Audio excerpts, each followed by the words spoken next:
Bismillah, Asalaamu calaykum waraxma. Muuqaalkan waxaan uga hadlaynaa wax la yiraahdo deck ama khaanad. Deck waxaan uga hadli doonaa 4 qodob ama 4 ciwaan oo kala ah. Ciwaanka ugu horeeya ah deck versus collection, deck number wax loo yaqaano, creating deck qaabka loo sameeyo, deck column waxaan ugu magac daray, and renaming deck iyo qaabka loo magacaabo ama dib loogu magacaabo. Qodobka labaad ee aan uga hadlayno deck waa subdeck. Subdeck sida loo sameeyo. Qodobka saddexaadna waxa weeyaan waa deck exporting and shortcut. Qodobka afraadna waa deck options. Marka afarta qodob ayaan maaragtay uga hadlaynaa wax la yiraahdo deck. Afartaas qodob baan u kala dhignay.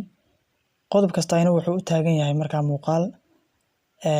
Qodobka hadda aan ka hadlayno oo muuqaalkiinan aan uga hadlayno waa qodobka ugu horeeya ee ay tigtu saaran tahay ayaan uga hadlaynaa. Waa maxay farqiga u dhexeeya deck iyo collection? Deck waa hal khaanad, collection waa khaanado badan. Marka farqiga u dhexeeya waa intaas oo kaliya. Deck waa khaanad kaliya, collection kuna waa khaanado badan oo isu tagay. Marka haddii aad maqasho ama haddii aad aragto qof ku dhahaya ii soo dir collection, waxay ka dhigan tahay wuxuu doonayaa qofkaasi khaanadaha kugu jiro idil in aad u dirto. Hadduu ku yiraahdo waxaan u baahanahay deck ii soo dir, waxay ka dhigan tahay hal khaanad oo kaliya ayuu doonayaa ama hal deck. Marka deck iyo collection sidaas ay u kala duwan yihiin. Deck number maxaan uga jeedaa?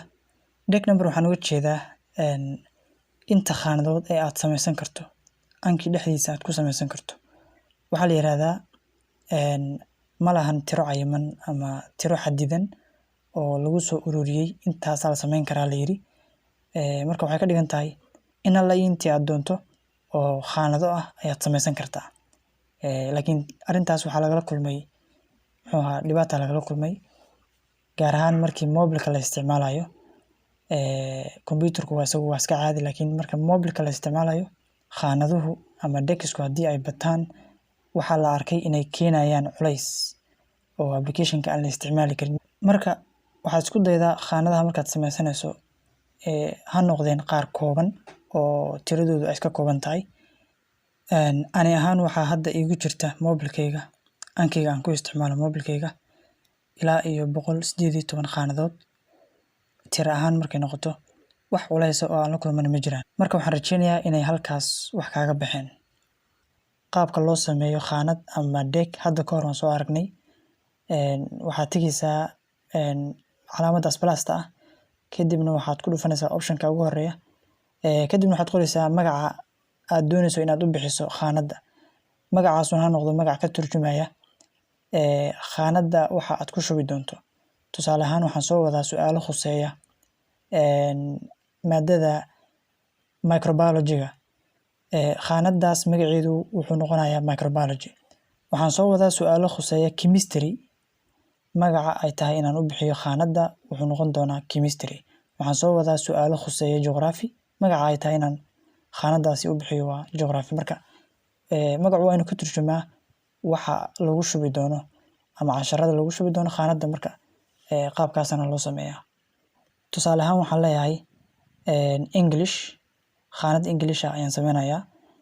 Khaanadda magaceeda waxaan ka dhigayaa marka English. Sidaas marka aan ku sameeyay kuwa kale ee aan u baahanahayna aan ku samayn karaa.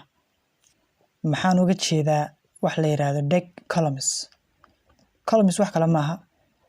Khaanaddu markay sidaa u samaysan tahay, dhinaceeda midig waxaad ka fiirisaa 3 god. 3 god oo ay ku qoran yihiin eber eber eber. Waa 3 god. Dabcan waa 3 column. Khaanad kastana way leedahay oo dhinaceeda midig hadaad u fiirsato astaamahaas way leedahay. Booska ugu horeeya waxaa gala ama godka ugu horeeya waxaa soo galaya kaarar magacooda la yiraahdo new cards. Kaarar cusub. Midab ahaan waxaa lagu yaqaanaa midabka buluuga ah. Booska labaad ama godka labaad waxaa gala kaarar loo yaqaano learning cards. Midab ahaan waa casaan ama waa guduud.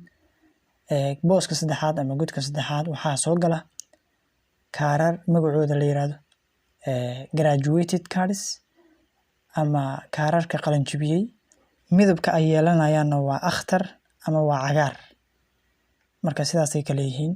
halkan ma kala taagan yahay waxaan arkay dad barnaamijkan ku cusub oo halkan ku wareersan qaabkii ugu wareersan wax kala maaha markay su'aasha geliyaan khaanada oo ay maaragtay fiiriyaan ka bacdiina ay buttoniskan mid kamid ah ay taabtaan oo isla markaana daqiiqado ay maaragtay u diraan safar dheer u diraan su'aashii ay sameeyeen oo meeshaas ay maaragtay u taabteen buttoniska u taabteen oo daqiiqadaha loo diray safarka loo diray marka ay banaanka uga soo baxaan khaanada halkan way ka waayaan su'aalihii ay gashadeen xogtiiba way haddii xitaa ay ku dhuftaan wixii ay gashanayeen maanta dhan waa ay ka waayaan wax kale tan maaha su'aaluhu safar bay ku maqan yihiin waa laga qariyay daqiiqadihii aad u dirtay markii ay kasoo dhamaadaan baad arki doontaa si kale waxa uma jiraan oo lagama dileedin meel kale tan ma jiraan khaanada way ku jiraan haddii aad u baahan tahay inaad xaqiiqsatana waxaad tagaysaa meesha ay ku qoran tahay card browser-ka tagaysaa kadibna waxaad arki doontaa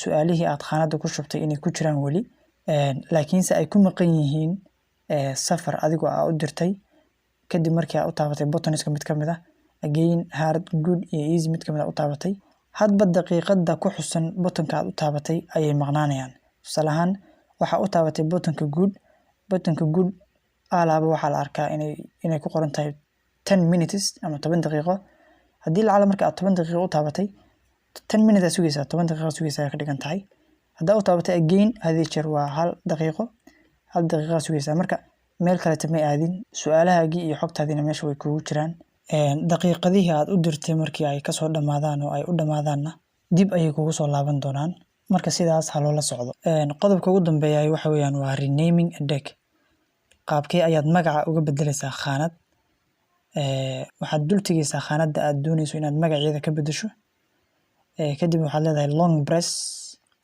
ama waad riixaysaa khaanadaas shaashada waad riixaysaa waxa ku soo baxaya list ama menu-ga ku soo baxaya aad ka dooranaysaa marka rename meel ay ku qoran tahay oo ah qodobka ugu horeeya rename a deck kadibna magacii aad la damacsanayd ayaad ku qoraysaa meeshaas okay na waad leedahay qaabkaas ayaa loo sameeyaa marka renaming